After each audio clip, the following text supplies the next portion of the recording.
All right, take two. You ready? And action. Giselle. Hi. Hi. Welcome. Thank you. I'm very excited to have you here. I'm excited to be here. And I have a bone to pick with you. Oh, Okay? already? You and your people My people? are making it so I can't get into anywhere and eat without waiting 45 minutes to an hour. So explain yourself. Oh my God. Okay. First of all, I'm sorry. Okay. So I get, invited to try out different places. And honestly, I'm just like, oh yeah, if I really like it and I feel like the connection between me and the restaurant and the people are authentic and genuine, I think it comes out in my video. And I think it really comes out because recently a lot of people have been resharing content more than usual. Yeah. And so, yeah, restaurants have been reaching out and telling me wow, we're packed today. We're this, we're that. I'm like, thank you. That's the goal of the video. But yeah, I guess it is making it harder for some people to get into restaurants. Yeah. But that's the goal, right? Listen, we love to see local Las Vegas businesses doing well. Of course. Of course. We love that's the point. That's the point. So, I got to say, are you the original foodie influencer? Are you the first one? Or it's very early on that you were the first person I had ever heard of that lives in Vegas. Wow. That is doing what you're doing. That's a huge compliment. A huge compliment because I really wish I was the first one. Yeah. I really do. No, I have to say that some people like Las Vegas Phil and like JT, and Paul Ryu Sauce have paved the way for people like me. They're some of the original influencers that have been around for many, many years. And then, from there, I was really inspired. Actually, funny story. Shout out Coco. Her and I, do Nothing to Do LV together. Yes. She's one of the OG people to post events for locals, specifically for locals off the strip. She's one of the OG. I saw that potential years ago, and I was like, I want in on this, right?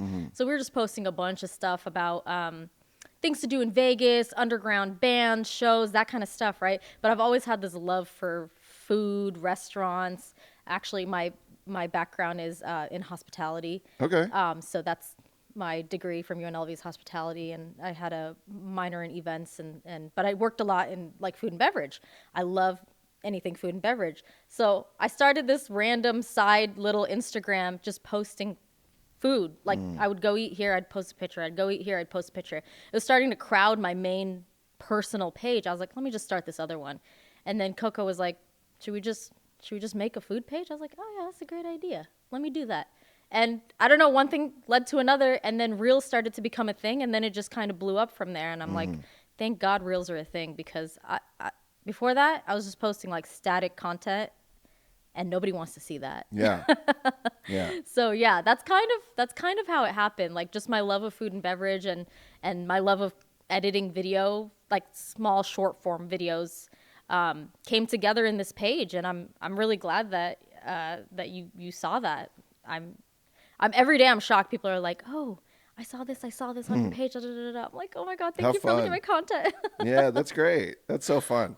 So, fun fact about me, I am essentially the Nothing to Do LV poster child. I don't know if you know this. So and the reason I say that is because I am proof that Nothing to Do LV works. Okay. Expand. So when I first moved out here, it was September 2015. I realized that I didn't know anybody, and that if I wanted to get connected to the art world here in Las Vegas, I was going to need to, find people on Instagram, Yeah. So I think I looked up the hashtag Las Vegas hip hop or something like that, Yeah. And then Nothing to Do pops up. And so Coco Jenkins, shout out to Coco Jenkins, and Arturo MP Art Yes. Shout out to them, to very, very storied OGs in the Absolutely. culture.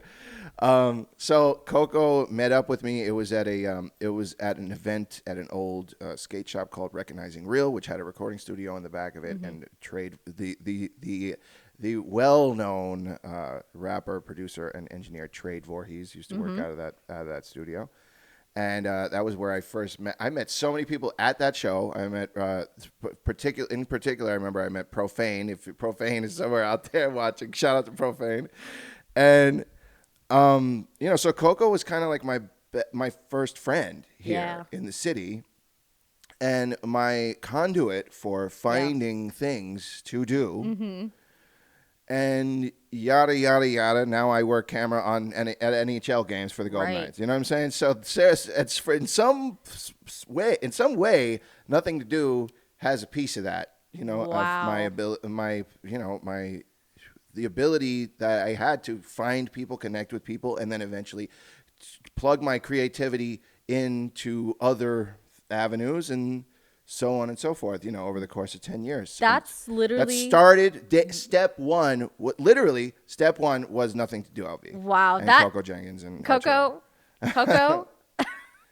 this is a huge compliment. I mean, no, she set the bar for so many things that happen in Las Vegas. And your story is actually very similar to, thank God, a lot of people who didn't have, who moved to the city, who were transplants who didn't know what to do in Vegas, or even people that grew up here. I mean, there's a reason the page is called "There's Nothing to Do in Vegas." It's ironic. Yeah. There's so many things to do in Vegas. Yeah. It's probably the city with the most things to do, in my opinion, in the world. Yeah. And so, for her to have that foresight to know that this page was going to do something like that, and even now as she's moving, she's like, we just launched a website, nothingtodolv.com. You should check it out.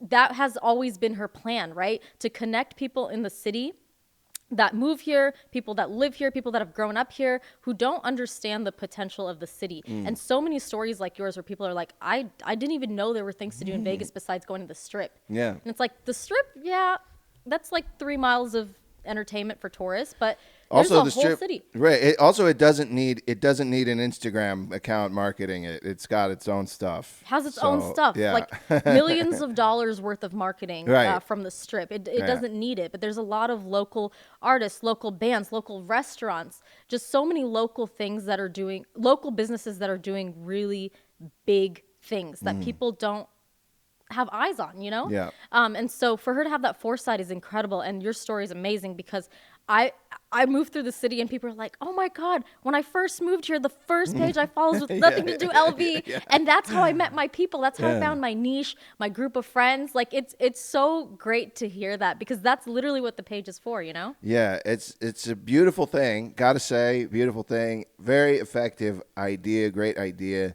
And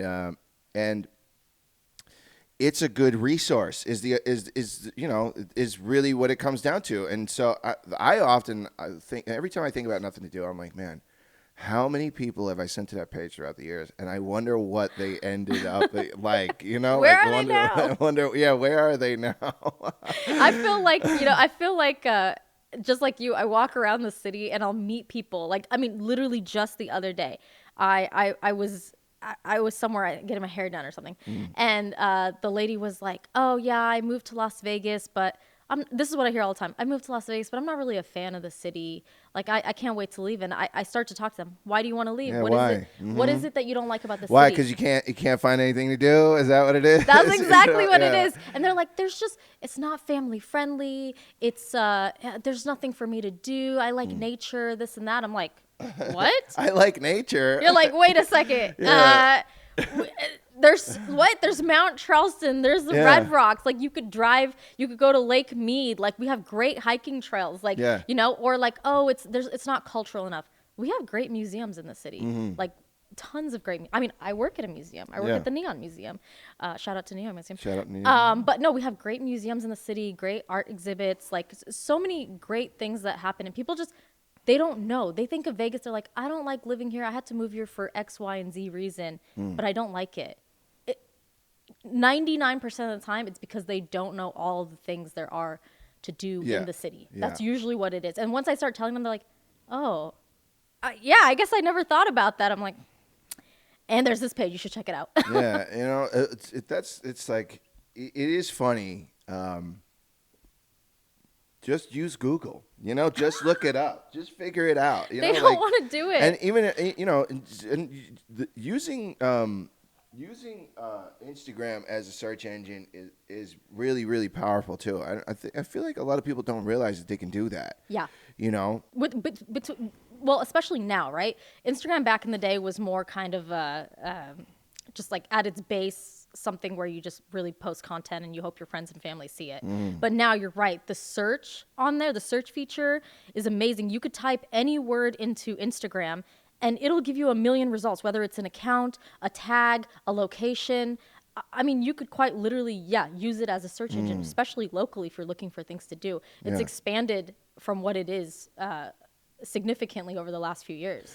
Yeah, it's like, hey, you know the hashtags you're using in your post? That's what they're there for. Click it. Yeah. It'll take you to other things that you that's what they're like. there That for. people don't realize that. It's like, and you have to be strategic with your hashtags, right? Like, I mean, you want a specific group of people to see your content. Yes. So you have to be specific with your hashtags. But people who use the hashtags don't realize they can click the hashtag and find similar, you know, they're not, there's such a great way to use Instagram that people don't realize. But, you know, I hope over time, well, now that we're talking about the, you know, TikTok being banned, I think more people will come back to Instagram. I don't know. We got to see what happens in the next few days, I guess.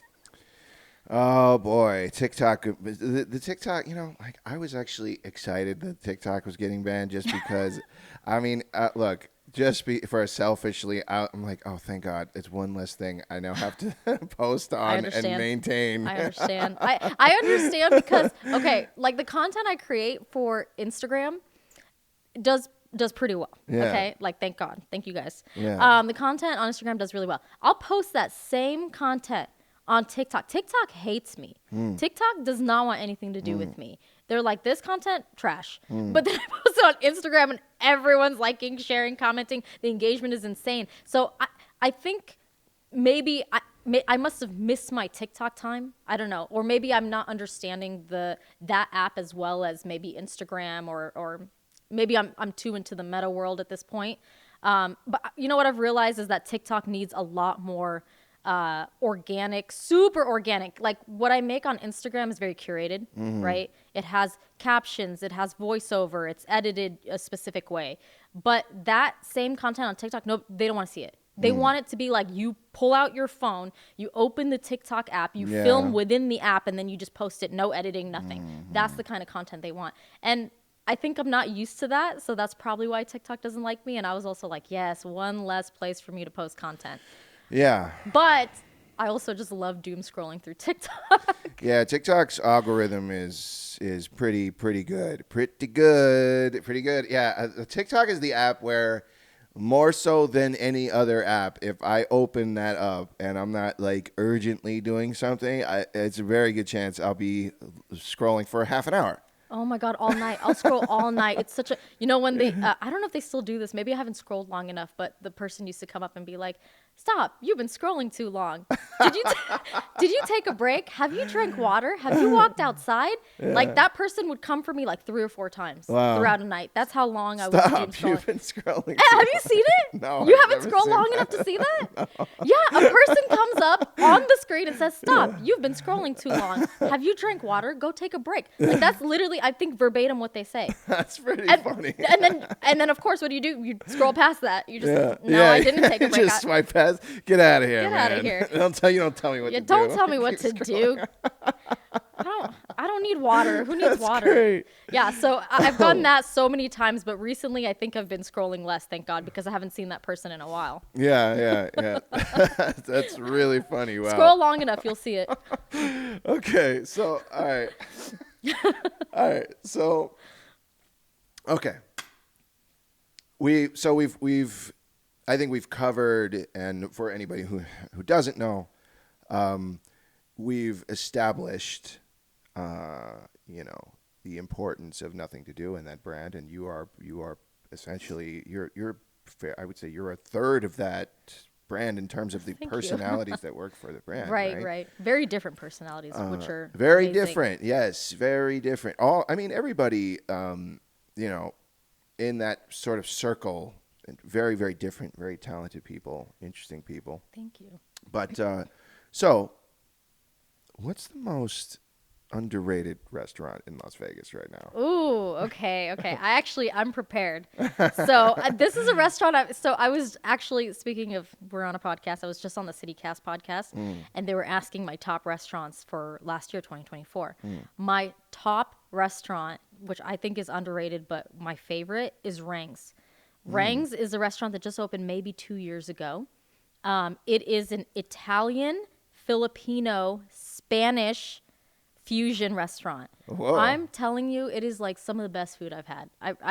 Everyone that will listen to me, I'm like, Rangs. Go to Rangs. How's it spelled? R-A-N-G? R-A-N-G-S. Yeah, Rangs. It's amazing. So really this Italian Filipino. Well, yes. All right. So like if You go can't even imagine it. all right. So, look, well, I'm trying to come around here. Like, all right, like at Jollibee, you could get like spaghetti and like chicken fingers. Like, Right. it's okay. Is that like is like that the type of thing we're talking? It's obviously upscale. not chicken fingers, but No. It's a little more upscale than that. Yeah. Actually, so the couple that started it, Rang is actually the chef. Her name is Rang. Okay. So her and her husband used to own a catering company in the Philippines. They sold everything, their company, and moved to the States. Then they just, they were like, okay, let's try to open this little restaurant. So when I went, now I've been many times since, but when I went originally, it was her and one other chef in the back, him and one other server. It was it's still a tiny little restaurant, only has maybe 7 to 10 tables. Like, it's really small. It's blown up since. And the food, oh my God. So just think like Italian style food with Filipino and Spanish flavors. Have you ever been to Comex? Okay. Comex is like another favorite spot. Like, Comex is like OG. I'm writing these down. I'm gonna write these down. Comex is like OG Korean Spanish fusion, right? So Really? think Spanish food. Think a burrito, okay? A burrito is obviously it's Hispanic food, right? It's Spanish food. It's Mexican food. I'm sorry. It's Mexican. not Spanish food. It's Mexican food. Tortilla, rice, Right. maybe some sour cream, maybe some guac. Exactly. But now switch out the flavors, switch out the spices, switch out the ingredients to something that's more Korean, bulgogi, something that's maybe a little more sweet or sour, maybe a Korean chili sauce, right? So you still have at the base Mexican style food, but the spices and ingredients are Korean at Comex. Comex is also, like I said, one of my favorite spots. It's been around for years and years and years and years. Same with Rang's, right? You're thinking, okay, upscale Italian food, but the spices that are in there are Spanish and Filipino. I think more heavily Filipino based. It's just so good. There's like the squid ink pasta there with this like duck fat butter. I can't even go into it. You just have to go. You just have to go. Now you're talking to me. Okay, It's all right. so good. That's probably one of my favorite restaurants. That, and because I said Comex, I gotta stick to Comex. Comex too. Like, I highly recommend Rang's. Totally. Okay. So we talked a little bit about how you got into content, but what was it that like inspired it entirely? Like is there a particular creator that you would watch and you're like, I can do this content, and beyond that, what was like the first, I want to hear the origin story a little bit. Like, all right, you've decided you're gonna go and you walk into this restaurant, you're gonna do it. Are you nervous? Are you embarrassed? Or Yeah. like walk me through that.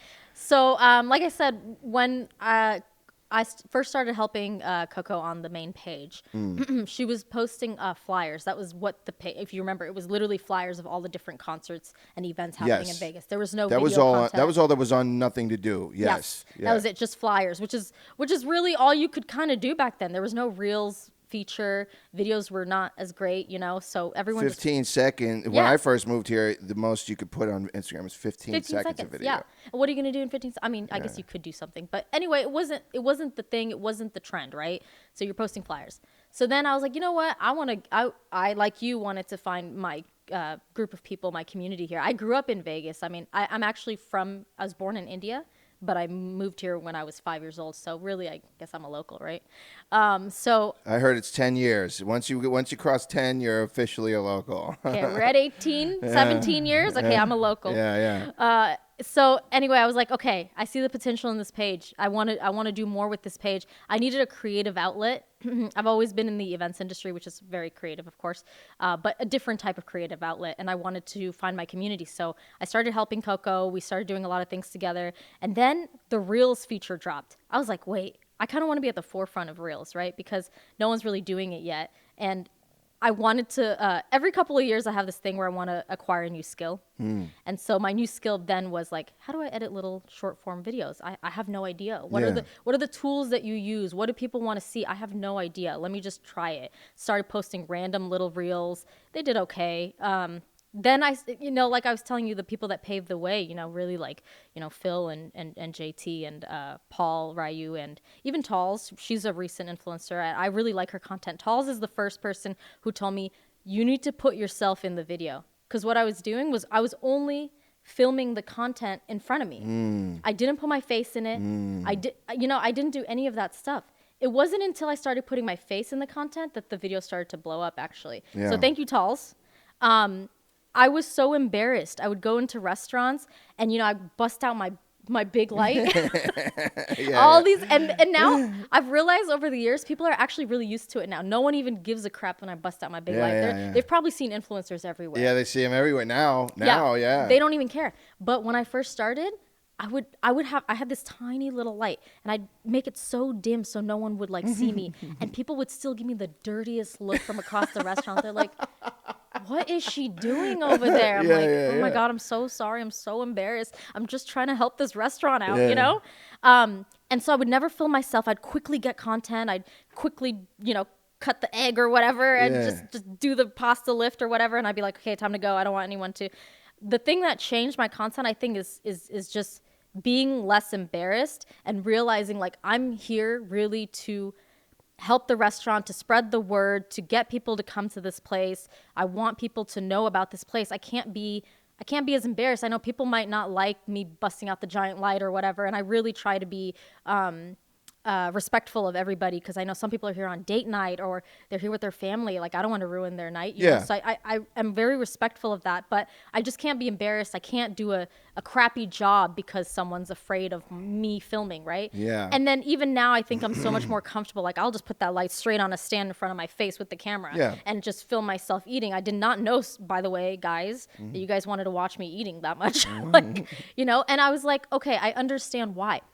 People want to connect to the content that they see, right? It's not just about the food. They want to connect with the person making the content. Yeah. They want to be able to know who you are. Why should I follow you? Absolutely. It's not just the food. Like, the food's great. Maybe they're like, wow, this is a well-edited video. But that's not the reason people follow you. They follow you because they want to get to know you, like, as a content creator. And as soon as I did that, I was like, wow, okay, I understand. And then one more thing that really changed the content game for me is voiceovers. I did not know people wanted to hear me talk about this. I thought they really just wanted to see the content. No, but they want to hear you. Yeah. And actually, it's true that when people scroll, if they hear your voice or a voice, they're way more likely to stop and watch the video. Absolutely. Versus like, oh, here's a pasta pull, whatever. There's 10 more of those. They want to hear what you have to say about the restaurant, about the food, about yourself. Did you enjoy your experience? That's really what changed the game for me, I think. It's been such a learning curve, starting from like taking 2 or 3 videos to now where it's like, it feels like a full production at this point. And it's on my phone, but it's like a full production. Like, now I have to get the content, I have to edit the content, I have to film myself in it, I got to do the voiceover, I have to do the captions, I have to make sure the transition's good. It's like a full like hour or more of editing for like a 20-second video, I love all this. I love all the info. I love all the input. It's very interesting. So as you're talking, I'm like, I have all these questions are popping up. So,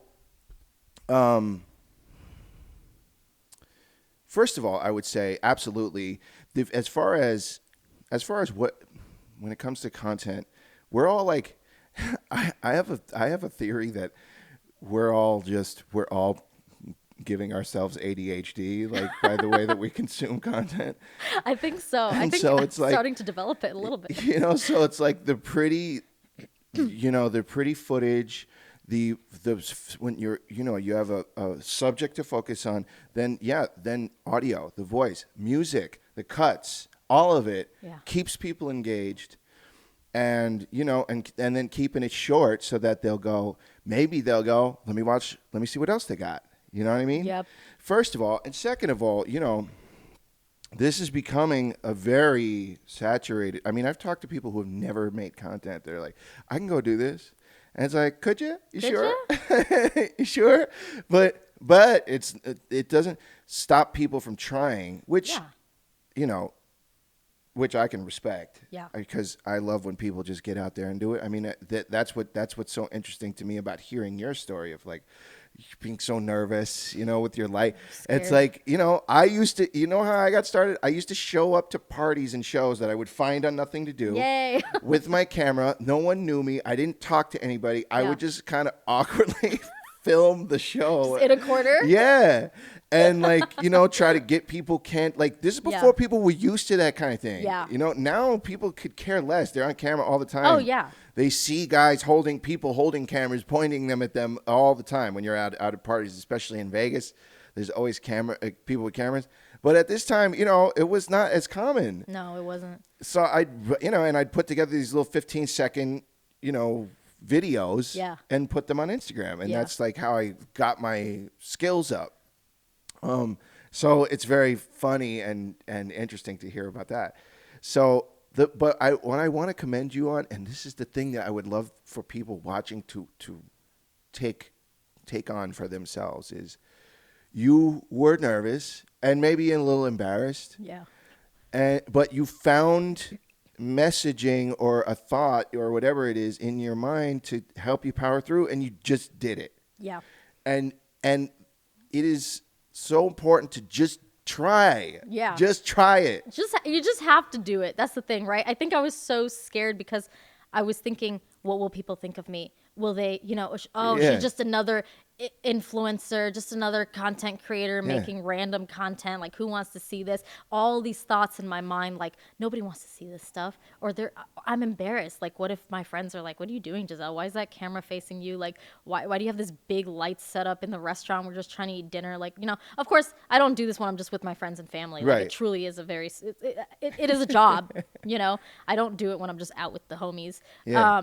So, but all these thoughts in my mind, like, what are people going to say? Like, is she embarrassing herself? And at one point I was like, I don't care. Like, I really am just here because I'm having a good time. It's technically a job, and also I'm trying to promote businesses and restaurants and places. Like, this is what people want to see. Like, we're living in a time where the short form content, is what's bringing people to restaurants or bringing people to a new venue or a new business, right? When who watching this has not had their significant other send them a reel on Instagram and say, "Can we go here?" I mean, so many times. It's like how people figure out where to go. Yes. It's like it's officially the way people, the way it works. Mm-hmm. And also now it's like on Instagram, you can before it was private, only you could see how many people are sharing your content, like the little share button at the bottom. Only you could see how many people are sharing it. But now it's a public thing. Yeah. Like, you can see like 200 people have shared this, 1,000 people have shared this. You're like, wow, 1,000 people plus them sending it to their friends, like this. Like, businesses are starting to realize, like, bringing in content creators or influencers are something that they have to add to their marketing budget, right? That's a huge thing, just a side topic. Like, before, your marketing budget was very like, it's going to be like billboards and it's going to be paid ads, click, and click banners you click on a website. Right. Like, or No one's the doing that radio anymore. or whatever, right? Which is Yeah. fine. I mean, those things, that traditional marketing still works to an Yeah. extent, right? But like people are seeing their businesses blow up because of so many content creators and influencers, right? So a lot of businesses are setting aside, hopefully, a budget for influencers or budget for content creators because they got to come out. They have to, like I said, they have to be there for an hour or two or longer to Yeah. get all the content. They have, depending on how they make their content, they have to go home. They have to, first of all, they have to drive there, drive back, go home, get the content. Then they have to spend a few hours editing through all this video. If they take Yeah. pictures, they got to edit through the pictures, all that stuff, make good transitions. Then they have to do a full voiceover that actually makes sense, you know. And then they have to, you know, make sure that it's available for everyone to be able to see, like, oh, does it have captions for people who maybe are hard of hearing? Like, you know, all this kind of stuff. Is it easily accessible to people? Are these hashtags correct? Am I doing the right caption? Okay, now I got to schedule it out at a time that makes the most sense. Like, oh, the most people see this video on Wednesdays at 11 a.m., whatever. Now I got to do it at a Wednesday. I got to schedule it out. It's like a whole job, as you know. Yeah. You know, and I can't even compare myself to like an actual like videographer. I mean, like we do a lot of work, but you guys are on a whole other level. And it's, you know, I have some friends that are videographers and that I bring out sometimes for content for specific clients. And I'm just like, I cannot do what you're doing. Like, this Listen, is insane. It's not that hard. It It's not feels that hard. It It's feels not that really hard. What you're doing, like what you're doing, is just as, you know. I mean, for all intents and purposes, knowing the equipment, sure, having the sensibilities, knowing shot composition, etc., all the things you need to know, but. You know, and I hate to minimize my own career, but it really is just pointing a camera and pressing a button. You know what I mean? I mean, yeah. No, So- I don't know. so- I've seen the work that you do. It's insane. I'm gonna maximize it. Is that the word? No. So I love that you just shared all that interesting information about what you're doing. Because my next question, because this is my favorite question to ask social media creators in particular. Do you think people think what you're doing is easy? Oh yeah, absolutely. People are like, oh, she's just out here with her phone taking videos, whatever, silly girl. Like, what is she doing? And I'm Yeah. just like, I've gotten to a point where it's like, People think they could just roll out of bed and just do what you do. No, Like, I pretty think people much. think that they could. Do they Yeah. try? No. But Right, of they course they think don't. like, oh, this is so freaking easy. Like, Right. of course she's doing it. Why is she getting paid for this? Or why Right. do people want her here? It's Yeah. like, at this point, I've just decided that it's not important for me to tell people like how much work it takes. Right. If they want to know, they'll ask. Right. If they don't want to know, they're Doesn't welcome. matter. It doesn't does not matter. It Has doesn't matter. nothing to do with the context of what you're actually doing. No, it doesn't. It really Yeah. doesn't. And I think that was part of my fear again at the beginning is like, oh, people are going to think this is stupid. Like they don't see the value Yeah. in what you're doing because you're using a phone. Yeah. Like you're like, oh, I use this to make phone calls. Like what is she doing on her phone? There's so much. I mean, of course I use an iPhone, even for people who use Android. Like there's so many things that you can do on a phone nowadays. It's like a mini computer camera. Like I just found out very recently from a videographer friend, Des, thank you, that you can make you can turn the video editing. There's a video editing feature where you can make your videos raw on your iPhone. So you film in RAW, essentially, and then that way it removes all the color composition so that when you're editing, let's say, you know, a higher quality video, you can take that video from your iPhone and then add in the color composition later, similar to your camera. Yeah. I didn't even know you could do that. Yeah. That was insane. I was like, what the hell? Like, I'm not that I need to use that feature because I'm not going to go on my computer and like do that. I will just be using like CapCut or InShot. But there's so many things you could do with this phone. Like people don't realize. They're just like, oh, it's just a phone. Like it doesn't matter. Like no, there's like, and like I said, I'm like tired of telling people like, no, this is a lot of work because if they don't care, I don't care at this Right. point. I know how much work I have to do. Yeah. Like I know how many hours I take, you know, on a weekend or like after I get home from work or like to edit and figure out like what I need to do. Or some clients, they want very specific, like I also manage a few different accounts here around town. So every single account has a different aesthetic, a different brand. You know, some clients, all their content is bright and fun and sunny. Yeah. And then another one, it's like very dark and moody, you know? So like every piece of content has to be different. Some people want really fun, engaging, viral content. Some are like, no, just focus on my food. Like, I want the focus Yeah. to be like sexy and moody on this food, right? It's like, it's so different for every single client, every single restaurant. That's part of the job too. You go to a restaurant, you're like, what is the mood here? You know, I can't just film like a moody, Yeah. piece of content. Tonally, you don't want to be tonally inconsistent. That's that's a cinema thing. See, we're talking video here. See, I didn't even know that. Yeah, that's a cinema thing. Tonal consistency. Right. In other words, if you're filming a comedy, you wouldn't film it in a dark, dreary, drab color space and lighting. You know, you want it bright. You want it colorful. You want it to reflect what you're trying to communicate. Right. And you have to be spatially aware. You also have to be aware of like essentially how you're representing the brand, right? Like, how would you want to see this content? Yeah. You're right. If it was like a comedy show and I filmed something like moody, I'd be like, this brand is very confused right now. Yeah. They don't know what they're trying to showcase. So I have to also go in and figure that out. Like, you know, if I go to like a coffee shop, unless the coffee shop is very moody, it's probably bright, it's sunny, it's morning, it's daytime, you know. They want to showcase pastries and fun lattes, that kind of thing. I'm not going to make like a super dark, like, you know, it doesn't make any sense to the brand, like that kind of thing. So that's another thing you have to think of.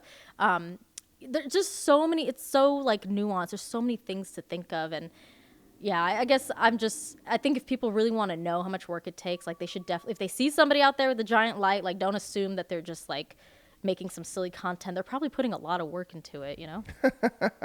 Hell yeah. That's, I love that. And listen, I mean, I've worked as the social media person for, everybody, the job title, that's another thing. The job titles are all over the place. Social media manager, social media content creator, right? So digital marketing manager, right? Like it's all, and like it really all boils down to social. It's like, hey, a social media manager manages the social media. The social media content creator creates the content. These are different jobs. They're different. But it's hard to explain that too. I feel like it's people are starting to get it now more. Yeah. Because we're moving into that world. But yeah, you're right. Like when social media content creator or social media manager first started to become a job, people were so confused. They're like, isn't this just a marketing manager? Right. You're like, no, not really. Because marketing is so broad, right? Like there's very traditional marketing and that person's probably managing that. Like, like SEOs, those kinds of things, you know? But content creation is so different. You're probably the person out, boots on the ground, getting all the content. Like you said, you have that tonal, that tonal, what is the word that you used? Tonal consistency. Tonal consistency that you're looking for. That person is probably doing that, right? Your digital media manager, your digital social media manager is doing something different. They're probably looking at stats. They're probably pulling reports. They're also probably helping, with the content creation day to day. Content calendar, content calendar. Hey, we need this amount of this. And I'll tell you what, I will be happy, listen, essentially, I am also a social media content creator. Because I create social media content. Right. So I am in that space. I'm not an influencer. Right. You could. But I am a content creator. Right. So I'll be happy if companies and brands, the people that hire people like you and I, whether they hire, they wouldn't hire me to do what you do, but they wouldn't hire you to do what I do. Right, so of course. It doesn't matter. Point is, I would love it if people understood that, one, it is not easy, like what you just explained, and two, that you can't send, an intern out into the field and try to expect them to be an influencer. No. Now, it could very well work. It could. And that would be great for that person. If they go out there, they just have this that natural charisma, and then bang, they blow up all of a sudden. That's awesome, and I would love to see that for anybody that goes in, that's thrown into that space. But you can't expect that from someone. No, and I think companies do expect that, especially with the new like Gen Z interns, right? I Yeah. mean, like I will shout out to Gen Z. Okay, you guys have you're on some other level right now. Your I'm a fan. content I'm is a so fan. niche. I like Gen Z. It's I'm a very fan. niche, right? Yeah. It's something that I wouldn't do, and and it's fun. They have a different sense of humor, I think, Yeah. right? I like it. I'm a fan. I do. Yeah. I can't make that type of content, so good on you. But you're right. The type of content I make, I mean, it's taken me years to get to where I am. Right. And Years, right? To Not figure like out. I went out there and in 2 weeks had it figured out. No, Years. no, and you're right. Some businesses are like, I'm just gonna hire this person fresh out of high school. They're gonna make my content, and it's gonna be amazing. I'm gonna blow up. We're gonna go viral. And I've heard so many stories in this industry where like companies will get mad, not even just at interns. I mean, just even content creators. They'll hire them to make content. And then they get so mad at them because they didn't go viral. Yeah, this didn't blow. This didn't get views. This didn't get comments. It's like It's like but Yeah. you want me to make content for your brand. You want quality, of course, over quantity. I mean, some people just want a bunch of content. I've even heard of companies hiring. A lot of my friends who are content creators are freelance. They work freelance. They have a lot of different accounts that they work with. Yeah. Some clients are really awesome. They understand like your value is to create really good content for the business that people who, when they come to your page, they can see. Other people do not understand that. They're like, Yeah. why is this video not viral? How come Yeah. this video was viral and these are not? How come that person hasn't engaged with this? It's like, you think that I make up the rest of the planet and I'm the one engaging with your content? Yeah. I make it. I put it out there. I do everything I'm supposed to be doing. I interact with other accounts. I engage. I push. I do all of those things. But at the end of the day, you have to take other things into consideration, like the algorithm. Maybe people are just, maybe this is the kind of video maybe people just maybe don't like. I don't know. Now you figured it out. You won't do it again. That's part of the learning, all that kind of stuff.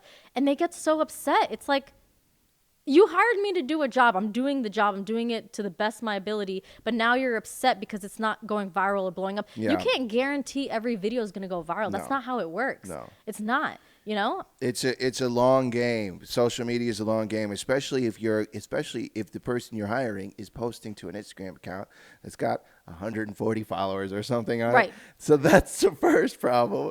But the second thing, and this is the most common misconception, and if you are out there, I want you all to know this. Social media is not advertising. It's Yeah. social media. Yeah. Those two things are different things. Very different. Yeah. They all do fall under marketing. Yeah. But really, social media's purpose is to show people that there's motion happening. Yes. There's life going on in this brand. There's activity. It's social. It's from person to person. It's Right. not B to B. It's not B to C even. Yeah. It's really not even that easy to allow people to make purchases directly from social media. No. Unless you're talking like something like TikTok Shop. Yeah. Or an Instagram Shop. It's social. Yeah. It's for people. It's for people. Yes. They're looking for conversions that are not people oriented. Right. They're like, well, where's the conversion rate of people who have purchased my tickets? Where's the conversion rate Right. of people that have bought my products? The conversion rate of people that have showed up to my restaurant? It's like, that's a very different thing. I mean, Yeah. of course, it might help with your conversion. Yeah. But that's not. You're right. It's social. It's human to human. You want to show that your business has people. They care about people. They want people. Like, it is a people to people type thing, right? And I've told people and clients this too. It's like, even if you have 500 followers on your account, okay? You want the people that are going to spend money at your business to follow your account. It's not about having 10,000 followers. It's about, do the people that follow you, are they going to invest in your brand, right? Yes. So even if you have 500 followers, but those are 500 people that actually will spend money at your business, Yes. that's so much more important than having 10,000 people, and those people don't really give a crap about your Yes. business. Yes. They're not even spending money at your business. You just want followers. People have been like, they'll hire me. I want 10,000 followers. For what? You think those 10, I could buy 10,000 followers. You think they're going to actually spend money at your business? Right. Absolutely not. Why don't you focus on the 500 people that actually follow you that want to spend money at your business, right? Thank we can you. grow. Yes. I swear, I was just thinking about the same topic yesterday. I almost posted on my story the same thought. It's like, would you, think about, this is the reason why numbers don't really matter as much as people think that they do. And I love that we are collectively coming to that realization. Right. You see, I think personally, you see a lot less people trying to buy followers, trying to force followers up. I think people are way more concerned with getting organic following now than they ever were. Yes. And not as bothered, but because it's like, look, say you are that account that has 143 followers. Now take that, now figure you could have 10,000. Yeah. But 10,000 people who spend no money versus 143. Now here's what I want you to picture. Even if you only have that 143 followers. Right. Picture all those people in a room at once. Right. Like that's real business. That's real numbers. That's real business. That's real people that care so much about your brand that they want to follow you and that they want to spend money at your business, right? Those other people that you buy, they're fake. First of all, they're fake. They're not going to spend any money. Like you just want to have 10,000 followers to show people you have 10,000 followers. Right. But another side topic, hot take, maybe not, I don't know. People that buy followers, right? If you're in the content creation world, the first thing you do is you go to an account and you look at the reels to find out if their following is legit or not. Right. You're like, am I dealing with a legit following, or is this like, am I walking into a hot mess here? Right. And I feel bad for businesses because they get is manipulated the right word? I don't know. They're just not aware of what to look for. Yeah. So they'll be like, oh, can you bring in this influencer? Can you bring in this influencer? I'll go to their page. 20,000 followers. 2,000 people have seen their video. Yeah. How? Yeah. How do you have 20,000 followers and 2,000 people have seen your video? 10 people have liked your video? That conversion's not making any sense. Now, how do you tell the business? It's so hard to go back to the business and be like, hey, I know you want to bring this person in, but how do I tell you that their followers are all fake? Yeah. Right? Yeah. And so it also, my morale is low when this happens because, like, I work really hard, as you know, and you do, and most people do, to make content that's organic, that people want to follow and see, and the engagement is real, right? Whether it's good engagement or maybe the engagement's not that great on the video. It's all real. Then I go to a page and it's like, oh, this person has been invited to this like extravagant dinner, to this huge business, to this grand opening. I'm like, yay, good for you. And then I go to their video and it's like 700 people have seen this video. How?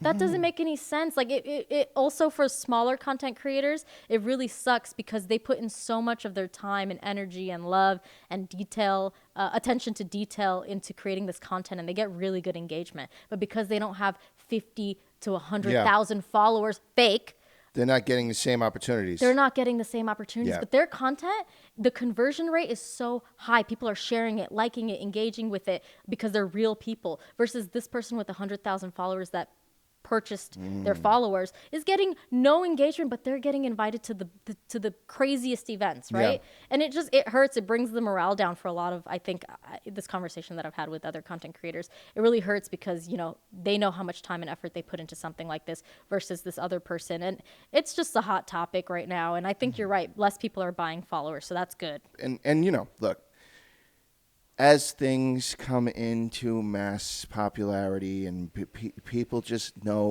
learn the nuance, the minutia of it, and I love that idea. Just the thought of just someone with a couple thousand followers who really cares about their content and they're getting good engagement, and that person being found and recognized. Yeah. I love that.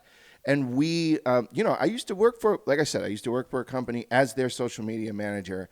And I can tell you right now, people in that position do not recognize the value, overlook the value of smaller creators, Oh my God. I realized recently that a lot of PR companies, because PR companies work with a lot of influencers, they are realizing more and more that the low-level and mid-level influencers bring higher engagement sometimes than the high-level influencers. Not to say high-level influencers don't have a lot of engagement. It's just that the low and mid-level influencers are so organic that people connect with them so much more. It doesn't just feel like like an advertisement or like oh, this person's definitely getting paid to promote this, or this feels like an ad. They're trying to sell me something, Like the mid-level influencers, they genuinely care about their content. Like it's so organic and authentic that people really connect with them. And I think PR agencies and a lot of companies and brands recently have realized this, so they reach out to a lot more mid-level influencers, which is really good for the new influencers trying to get into that space. And so many people are becoming content creators every day and influencers, which I think is great because it's providing a whole new market for businesses that they didn't have before, right? Yeah. And it's like a whole new stream of revenue too for content creators. It's like I don't even know. In the last few years, it's turned into like you can actually say I'm a content creator. That's my full-time job. Yeah. You couldn't say that before. Yeah. Like people are just straight up content creators, even not even high-level ones, mid-level content creators make good money, are authentic, promote businesses really well, and make good money from it. That's such a nice thing to hear, Yes, I totally agree. And yeah, you're right. I mean, in the very beginning, there was like a top 1% of content creators making any kind of money, and the rest of people, people weren't even trying to do it because it didn't seem attainable. And now with all the tools that we have, I gotta say, originally I felt like it was going to go the other way. I thought that the power was going to, because it always feels like in the context of capitalism, when companies sense that too much power is going the other way to the user, they pull it back. They'll pull it back. YouTube has done this. Yes. Uber has done this. Like people who are driving Uber were getting paid way more money. Even YouTube content creators were getting paid way more money. So, but I got to say, in terms of in the context, Instagram, TikTok, they are only continuing to provide new and more powerful tools and put more power in the hands of content creators, and we love to see that. So, I got two more for you here that I want to get to. So,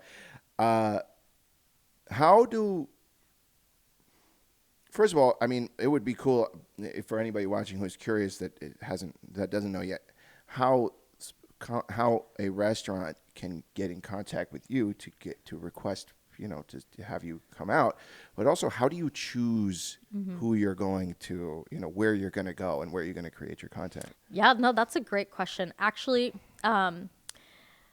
so, before the page started to blow up, everyone has to humbly start somewhere and, just make that free content, make the content that you really like, post what you like, post what the business likes. You don't really have a say at the beginning. You kind of just do whatever they tell you because you want to appease them. Yeah. You want to appease everybody essentially.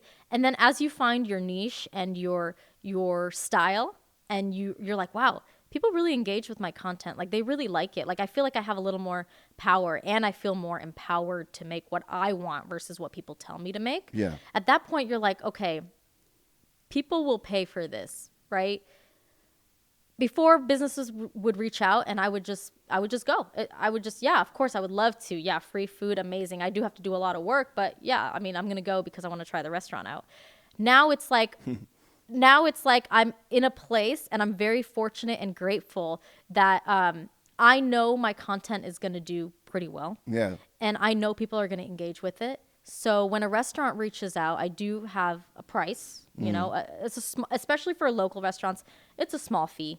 But my fee, this is something that was recently put into place. The fee was established recently because it was only recently that I felt empowered to do it because I was like, wow, people are engaging with my content. So many people are asking, Yeah. what are you going to do? Like run around town all week and and not make any money from that, of course, Right. you know, outside of what you're making, you know, through other avenues, like, Right. yeah, of course. So I mean, because of all this that I've explained, like, you know, it is a job. It takes hours and hours out of your week to do. So, you know, establishing this small fee, essentially, you know, if the business understands, it's like, hey, this fee is really here just because I need to drive to your place. I need to drive back home. I need to collect Yeah. content. I need to edit. I need to post. I need to schedule. And I need to make sure that I represent your brand well. And I know that it's going to convert to people who come spend money at your business, right? Okay, so let me interrupt really quickly for potential creators who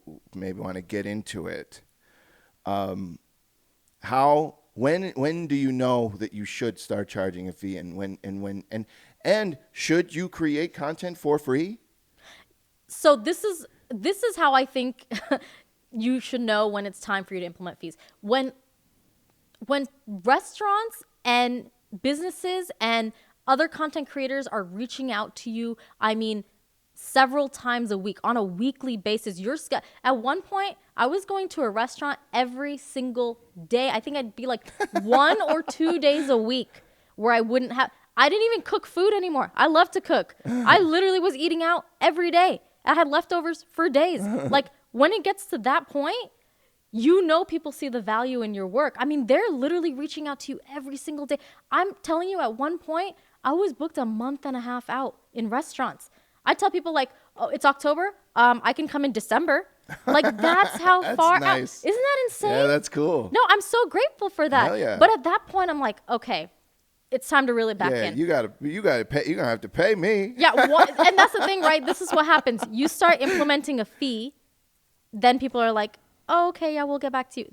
They don't usually get back to you because Yeah. they don't want to pay you. Yeah. And it's unfortunate, but that's okay. I understand the A little margins. bit more free time. More free time, which I Yeah. need because I have to edit all the videos that all those Yeah. kinds of things. So, and I can focus more on quality because I don't have to go to a restaurant every single day. You know what I'm saying?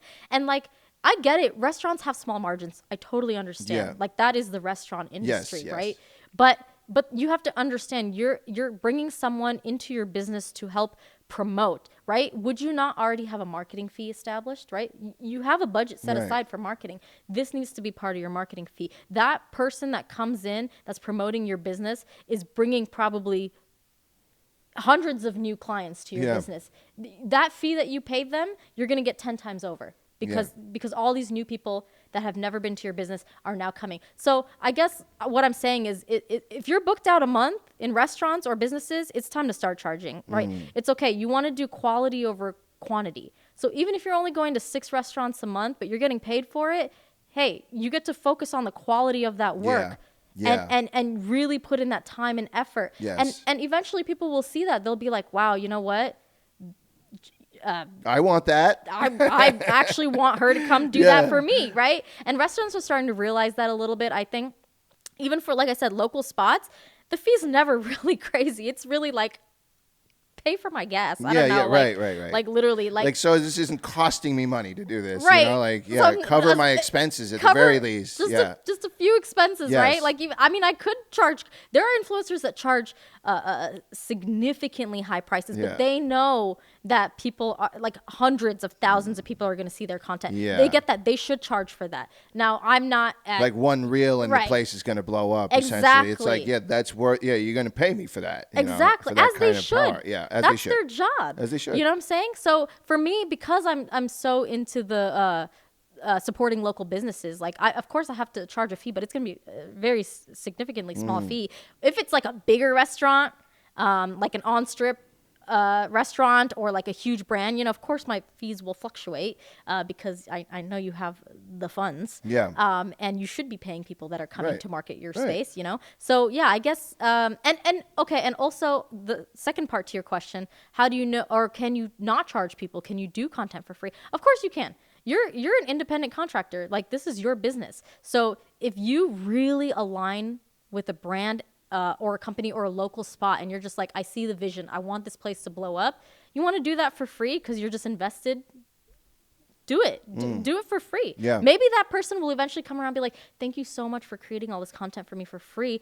I would actually like to hire you. Would you come back? Yeah. Would you come back? Yeah. That's happened to me before. I just really vibed with the place. I was like, I'm going to make this content for free. I love this spot. Yeah. And later on, they're like, hey, can you come back? Like, we have a budget for you. Oh my God, awesome. I wasn't even planning on that, but like, thank you so much. That's awesome. Like, you see my value. I see your value. This is how things work. Or like, there's this place, the Abodo in West Side, Vegas, that Coco and I are about to go do some content for. We are so excited to do content for this place. It's a nonprofit, and they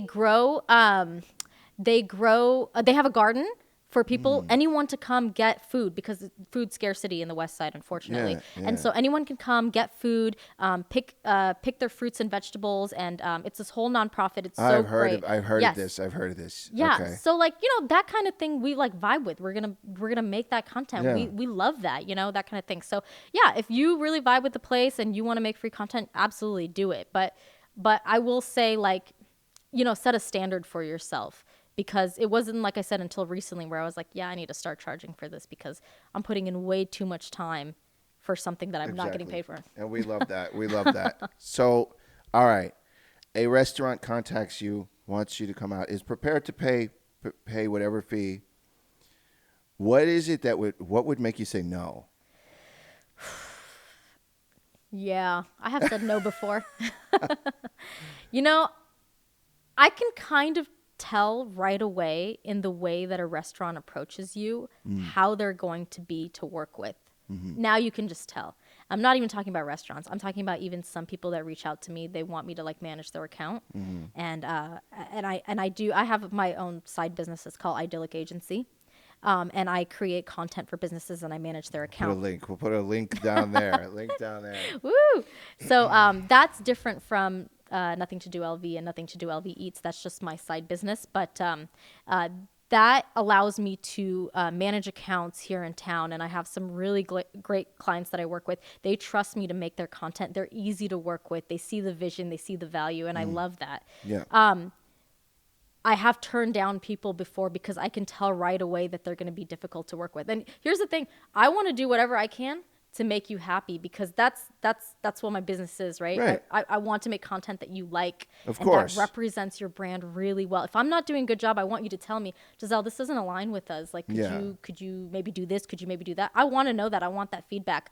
But if you're just difficult to work with, or right away you're like, hey, I would like to hire you, and these are the 10 requirements I have, we haven't even talked about anything yet. Like, I can already tell you're going to be difficult to work with, that kind of thing. And also, I'm in this mindset that, like, back in the day, it was like, oh, you're a business and someone hires you, you just have to take all the clients because that's what you're supposed to do.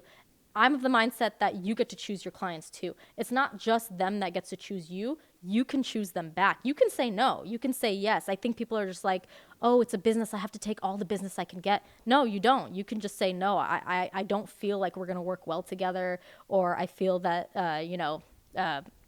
maybe I won't represent you the best.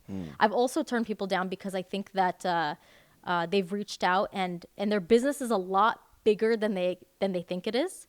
And so they're like, I need content 6 times a week, and I need all reels. Right. And it's so much content. Hey, I'm you're like, talking about a full-time job. This You're is not a full-time that's not job. a gig. It's not a gig. Yeah. And I'm like, wow. And I'm very transparent and honest. I tell people, what you're looking for is like a full service agency or like a PR company. I have literally said the same thing, same exact thing. I have a construction company. I was they were back and forth with me for months, and I was telling him, I'm like, listen, I'll gladly do this for you, but this is what I'm going to charge. And honestly, you'd probably be better off just hiring someone in house. It'll cost you, 2/3 of what I'm charging. It's true. Yeah, it's true because it's like I've told people like, hey, I think you might actually need a full PR agency. Yeah. Someone who manages your account, creates content for you. And that's really good. That's really admirable of you and nice of you to be honest with them and tell them what they really need rather than being like, sure, I'll take your fucking money. you know, and knowing full well that what you need is something different than what I provide. You know? Yes, That's and very admirable of thank you. you. To do that. I felt bad the first few times I did that because I was like, damn, that's a huge account. Like I would have made a lot of money off of that account. That's huge, right? Yeah. But you want me to post a reel 5 times a week? Yeah. You know how much content that is? Yeah. That's crazy. I mean, I tell clients right away, I'm like, look, I'm not a full-time, I don't work in-house for you. Like I'm not a full-time in-house Right. content creator. I am contracted for a specific amount of time to make a Right. specific amount of content. X amount of content. It comes out over X amount of time. Yes. You know, I'm willing to share it and post it on my account, on your Yes. account, wherever you want. You know, whatever. Yeah. And then I'm sure there are different tiers of things Yes. that you're willing to do. Yeah. This is Absolutely. this is what it is to work with an influencer. You know, posting a reel every day for a month or every month, that's not influencer marketing. That's just your social media. That's Yes. your social media content, you know, and if you want a reel every day, you need somebody in house. Yes. You And you could do need that. someone in house. You could do that. Yeah, you could do I'm not that. telling you can't do that. Right. I can't do that. Right. I can't do that. I'm sorry. I would love to do that for you, but I can't. So I really like to, set their expectation. Yeah. I've heard from different businesses like, hey, we used to have this person who managed our content and they didn't deliver. They didn't do what we asked them to do. And then I'd be like, okay, what'd you ask them to do? What'd you ask them to do? Oh, well, we only wanted them to post 5 days a week. What? Okay, bye. You know, like 5 days a week? That's a full-time employee. yeah, that is. That's what businesses have, full-time content creators, social media managers. Like what you want is to create good quality content over a period of time, right? And also I tell people, if you post content every single freaking day, people are going to unfollow your page. Yeah. They're going to feel so bombarded Yeah. with your content. They're like, oh, I have to see this place again. Yeah. I'm done. I'm unfollowing you. Like you don't want to do that. There's a balance, right? I love that you just said that. Are you paying attention? Did you hear that? If you post every day, people are going to unfollow your page. Did you hear that? They will. They're going to be so annoyed, right? I mean, think about it. You're scrolling, you see content from a page every single day. You're just like, I don't want to see that shit. I don't want to see the same person every day. No. I want to be pleasant. Oh, look, it's so-and-so. pleasantly Haven't surprised. seen them in a few days or a Exactly. while or whatever. Exactly. Can't wait to watch this. And how much do you have to say? Right. That you can post every day. Like, Right, how much do you right. have to say? How much, or rather, I mean, there's some people that have quite a bit to say, but how much do you have to say of value? Of is the value. question. Yes, of value. Yes. That's so true. So anyway, I really like to set that expectation with my clients. Like, hey, look, I'm gonna post this many times a day, this many times a week, this many times a month, and if you want more, like I'm happy to do it, but there's other costs associated Right. with that, or more time associated with that, or straight up, I actually can't do it. I really think that you need a full-time content creator, or you need to hire a PR agency. Right. Like truly, Right. it is not above or below me to just tell people like, I'm so sorry, like I would love to take all your money, but I'm not going to give you the content that Right, you want. Like right. and people have done that. Like people have taken accounts and the clients are so upset because they don't get what they were told at the Right. beginning. But that's not the client's fault at that point. That's your fault for saying, oh yeah, I could do that, and then Right, not doing that. exactly, Right. You have exactly. to set the standard. Yeah. You have to set the expectation. So for any, even, and this is specific to my business, but even for content creators, it's really important if someone hires you to do something and they're talking out their ass essentially and telling you some crazy things that they want, you need to be able to put your foot down and be like, I'm sorry, I don't do that. Yeah. Or that's not something that I'm comfortable posting, or I actually have never done something like that before. So, don't be upset if it doesn't come out the way that you want. Like, Right. just be very honest. This is such a key thing. I mean, this is my main thing with clients is I ask them 100 questions because I want to make absolutely sure there's no confusion about what you're getting Right. and what I can provide, what you're expecting, and what's actually going to be delivered. And I'll tell you what. Here's, speaking of red flags of who not to work with. If the client seems annoyed that you're asking them a lot of questions, don't do it. That Don't number do it. one. Don't do it. Number one. Because that's the person who's who's going to be, and you may be like, oh, good. I don't have, they're just like, let's go, let's do it. Great. But that's the person after you go and do all the work is going to be like, well, what's this? Well, what happened over here? Well, what happened over here? It's like, hey, I was trying to get on the same page with you, but you were just, just brushing it off. And now you want to be, paying attention to what's going on after it's already done. After it's too late. Number one. Red flag number one. If you're asking them questions and they don't answer, or they don't want to, you're right. If they're annoyed, they're going to be a problem at the end. You know. Okay, so I got this. This has been great. This has been such a great episode. Yay! So all right, I have two more for you. So real quick.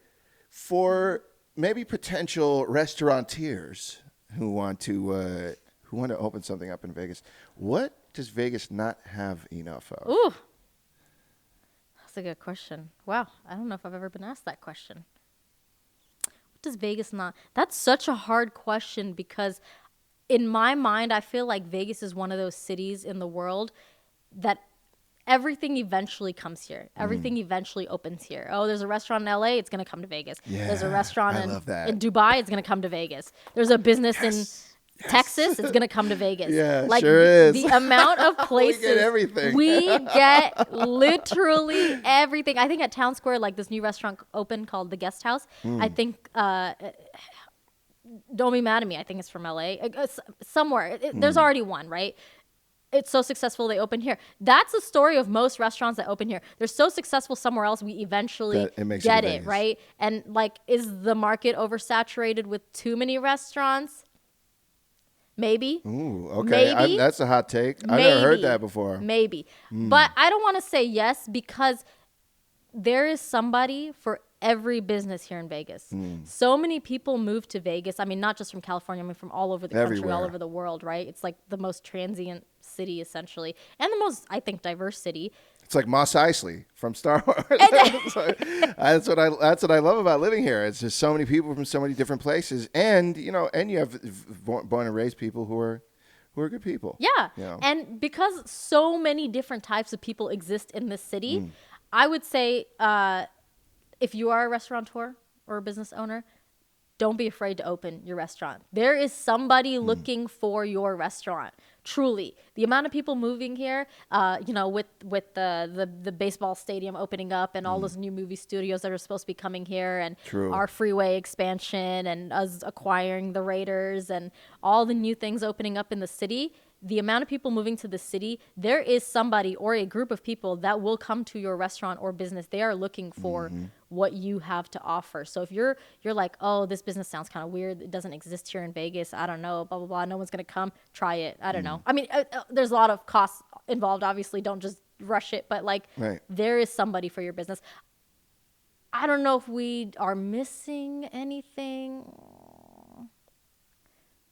Come back to me with that question. Okay. I'll look into it. Wow, we stumped her. We got it. You stumped me.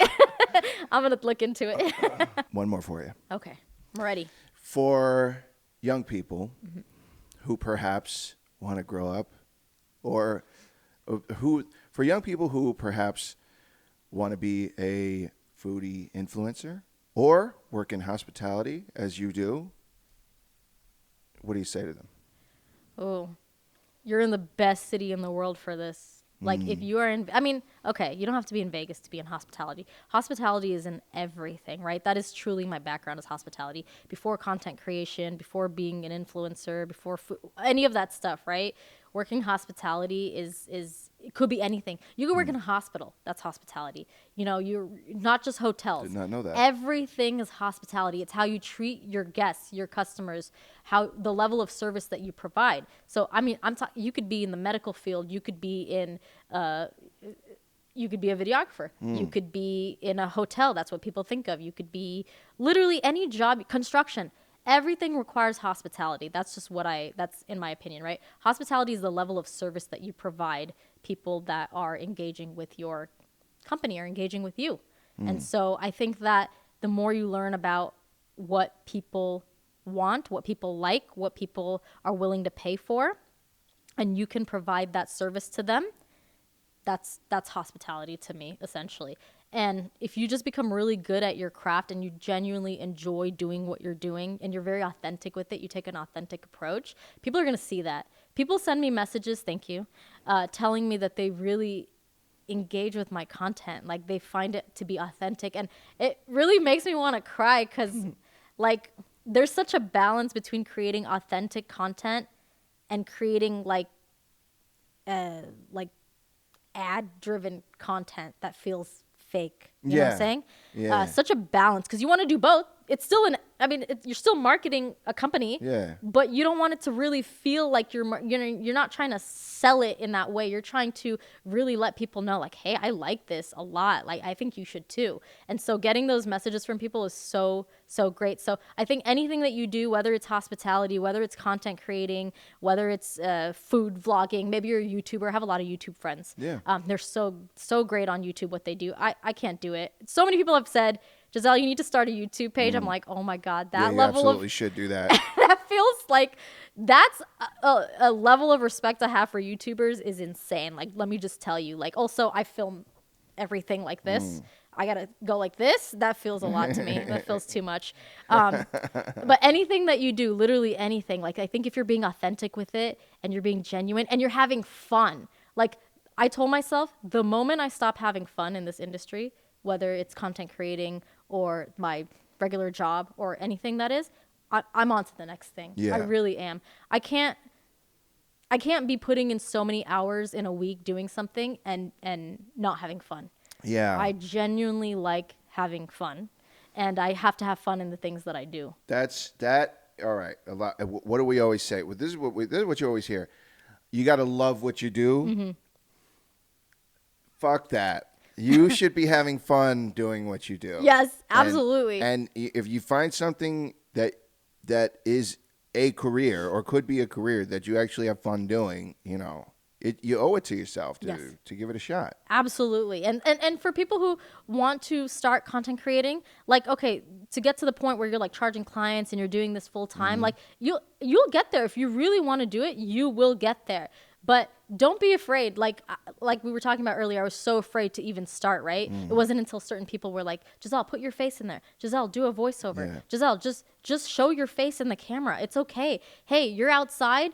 Film yourself. It doesn't matter if people are watching you. Why does it matter? Who cares what they say? Like, just do it. Don't be afraid. Even if you have 200 followers and you're like, I want to be a content creator, you're still a content creator. You're creating content that people want to see and will probably send people to a specific business because you are just so genuine, sharing your authentic, real self going to this place. It doesn't matter how many followers you have.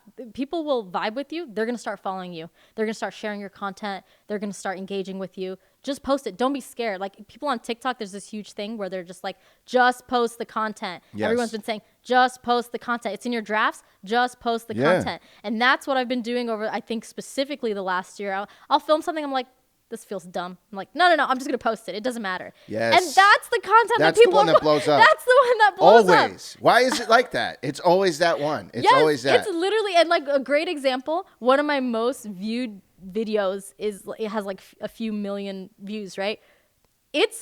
I went to the Palms. They invited me and my friend Norma, she was filming a video there, to the all-you-can-eat crab buffet, okay? I go to the back kitchen, and I take this 6-second video like this of just the crab that's laid out, right? That thing was sitting in my camera, that video, for a year. I never posted it. I was cleaning out my camera. I saw that video. I was like, let me just post it. I post it, millions of views. 6 seconds, no voiceover. My face is not in it. Literally nothing. Nothing. It's a 6-second clip of crab. Yeah. That's what I'm saying. Just post it. You have no idea what's gonna do well. Like don't even worry about it. Just do it. That's my biggest piece of advice. Yeah, and just to add on to that too, if you are on Instagram and you are on, or if you're on Instagram and YouTube, I would also say don't let your follower count deter you from posting content or being or taking yourself seriously. Because follower count has zero to do with whether or not your content gets viewed on both of those platforms. Yeah. There are videos on on the Las Vegas Video Production podcast page, which is the 144 followers I've been saying throughout that is that account. Yeah. It is that account has 144 followers that are there because they're interested in the show. Yes. But there's reels on there that have like 8,000 views. Yeah. So that's firstly, and secondly, like it's the same thing with YouTube channels.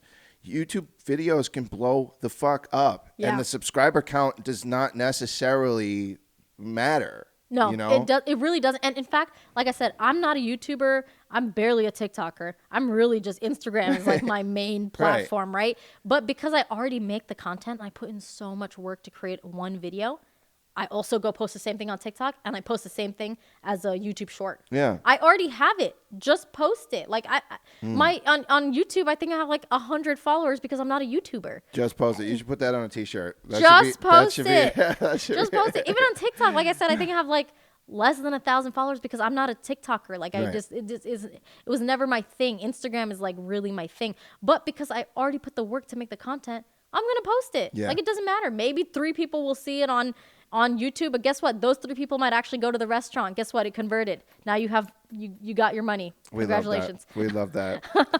Giselle, thank you so much for coming on the show. Thank you for having me. Super fun. Please share your socials or anything. Oh, yeah. Anything that you want to that you're working on that you want people to check out. Yeah. Okay. So I'm Giselle. In case you didn't know all this time, me, Coco and Art run a page called nothingtodolv. So check it out if you are looking for things to do in Vegas. Highly recommend. Off the Strip, of course. And then we also have a sister page. That's the one that I manage, Nothing to Do LV Eats. So if you're looking for places to eat, new businesses, new restaurants, that's the page to follow. And then also, because we've put so much work into it, please check out our website, nothingtodolv.com. Please. We'll put the link. I'm telling you, like the amount of work Coco has put into this thing, we're actually getting thousands of people visiting the website.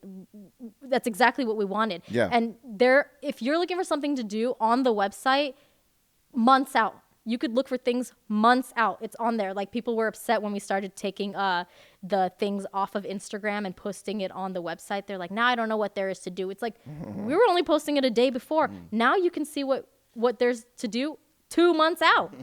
And we also do cultural places, outdoor places. And then Coco has been working on something called Key to Vegas. So it's a key that gives you exclusive access to a bunch of different restaurants and companies here in Vegas. So check that out. Oh, and then, of course, my business on the side is Idyllic Agency. So I manage different accounts here in town.